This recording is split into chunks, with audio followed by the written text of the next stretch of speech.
We now have an updated figure as far as how many of these girls and women were affected by this poisoning. Officials in Rostock, that's the town where this happened, say over 170 women were affected by this, were taken to hospital last night. As of this morning, all of them released except for 4 who are in a semi-conscious state.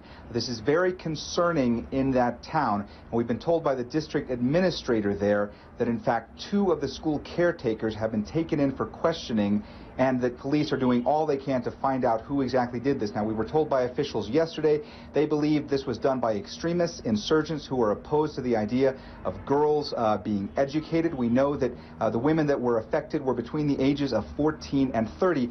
And as you pointed out quite validly, this is not the first time this has happened. In 2010, in fact, a wave of these types of poisonings, very similar incidents in different parts of Afghanistan, over 100 females were poisoned due to that wave of poisonings that happened then. Now, it's not uncommon in Afghanistan for women to be targeted. Even 10 years into this war, the Taliban, they were in control 1996 to 2000. The Taliban made sure that girls could not go to school, but even after they were taken out of power, the abuse against women here has continued. And observers say that in the more conservative parts of this country, abuse against women is quite normal, and it's very difficult for women to get an education, and there's a lot of opposition to them getting that education as well. Monita?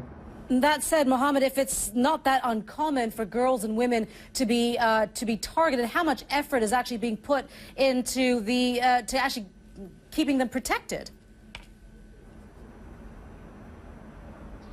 There are lots of programs. Afghanistan's Western allies try to help out with this a lot. But the fact of the matter is, in the remote provinces of Afghanistan, when there are insurgent groups that are trying to target female schools or women or attacking them, there's not a lot in those places that can be done to protect women. And that's one of the problems. Even though there has been this sustained efforts by the allies of Afghanistan, there's been a lot of money put into educational programs here. The fact of the matter is, this does still happen, and this happens quite frequently.